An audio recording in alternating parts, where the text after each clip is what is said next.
All right, so when we open this up, you're going to click on New File right there on the blue button there. And it should default to 5 by 7 inches. If not, go ahead and change that to 7 by 5 and make sure it's inches, and then hit Create. Then we're going to be playing with the paintbrush tool and discovering all the different types of paintbrushes we have. And we're also going to be using the layer tool. So we'll get into the paintbrush settings here in just a minute. But the first thing you want to do is go down to the corner here and get yourself 5 different layers. And for each one of those layers, you are going to put a new paintbrush type. As long as you stay within the same type of paintbrush, you can change the colors, or rather you can change the value of the same color, and you can change the opacity of that. So I've picked out a paintbrush. Now I want to make it nice and big, so I'm going to use my brackets key to make that nice and big. And I'm just going to very gently just put a couple little brush strokes on my canvas here. I'm not going to just click and hold and drag and scribble everywhere. You want to be intentional about these brush strokes because even though it's abstract, it still should be intentional. It should still look good.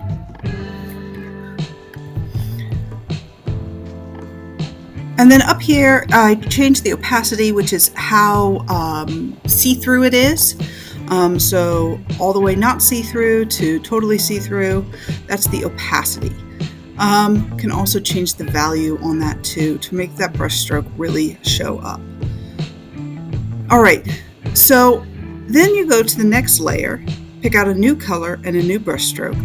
And I'm going to kind of speed up as I go through the 5 different layers and pick out all the different brushes so that you can see that. But as I'm filling up this last layer here, you can see it's all blue and it's all that same brush. Now, I'm speeding up my video. I'm choosing a different brush. I'm playing with the settings. I'm kind of seeing what that looks like, kind of figuring out what I want. I want this to be a very different brush. And it's on a different layer, and that's very important because when it's graded, the teacher needs to be able to see that you've used different brushes, okay? And to do that, the teacher needs to be able to hide the other layers. So make sure that you are putting a new brush on a new layer each time and that you have at least 5 different layers, 5 different colors, 5 different brushes. Now you can move those layers around. You can put the bottom on top and the top on bottom and the in between and sandwich it until it looks really, well, good. Until it you can see lots of different lines and lots of different textures and lots of different layers. That's what you want. You want to have that depth. You want to have the different lines making that depth, making that texture, showing different values like that. Really filling up the page. You don't want to have you're going to get a new layer until you get use the paint bucket tool, the next layer, and create a white layer. This is like placing a piece of paper over your painting. Then get another new layer, and you're going to go to the text tool. So you've done a white layer and now a text layer, and just click anywhere, and you're going to write your name. Now, if you're like me and you forget to change from white to black, it won't show up. So I wrote my name and I'm like, where is it? Oh, I forgot to change my font to black. So I highlight the whole thing and then just change that to black, just so that I can see it. Now it started off as a pretty cool font, but it's not very big. So you're going to go up to the top and you're going to change the font size and change the font type to one that really fits your personality.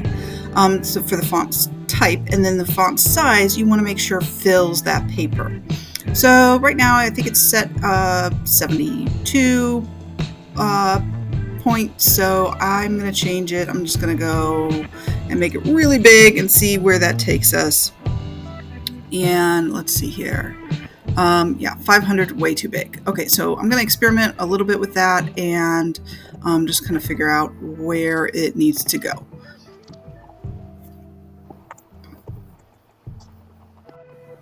All right, I'm just going to speed up as I figure out the font size for this and the actual font that I want. So I'm using my moving tool to move it, and then going back to my text tool to change the font size and change the actual font itself. Now look at all of these amazing options. So many cool different options that you have here.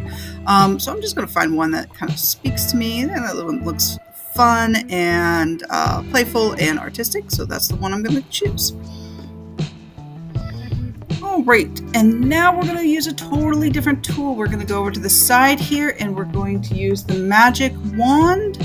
And we're going to click on the white part. Then we're going to right click. So be sure you right click, and then that will pop up a menu, and you're going to click select inverse. And what that does is that actually selects all of the black.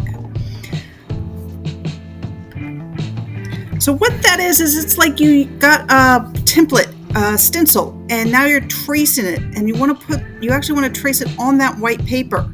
So now click the layer that is all white, and then hit the delete key, and then hide the text, because then you're removing that stencil and cutting out that white paper. And then you get this really cool abstract area there in the space of the letters. So it's a really fun way to fill a space, and it's a great way to understand how to use that magic wand, how to use deleting spaces and filling it with interesting and different kinds of filler by adding different layers.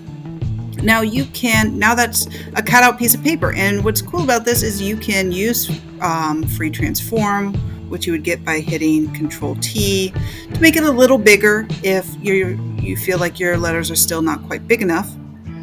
And then there's also advanced option in your packet there.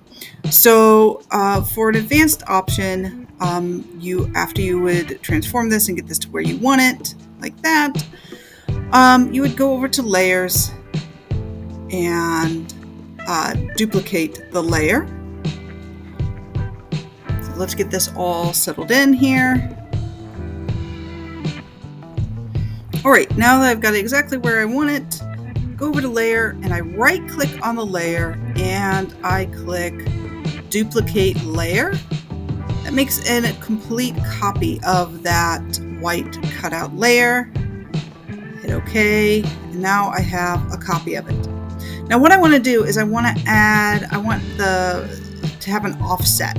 So I'm just going to make that layer black. And to do that, I use my magic wand again to select that whole area. And what the magic wand does is it's like, only in this area do I want to do this thing. So only in this area do I want to add black paint bucket. Now it didn't show up on the big screen, but you can see over here in the layer it did show up. Okay, so I did magic wand on that layer in that space only. Magic wand to click again to deselect it, and then my moving tool, and I can click on the white layer and then move that white layer over just a little bit, or the black layer over just a little bit, to offset it, to give it the appearance of a drop shadow or kind of an outline, just like that.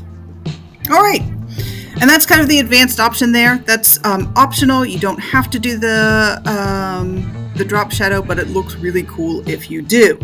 And that is how you're going to make your nameplate with an abstract filling, an abstract design. All right, I know that you're going to have a lot of fun doing this. I know that yours is going to look unique and amazing, and I can't wait to see what font you decide to pick out. Do remember that you need to have a different layer for each and every one of your paintbrushes, and happy exploring.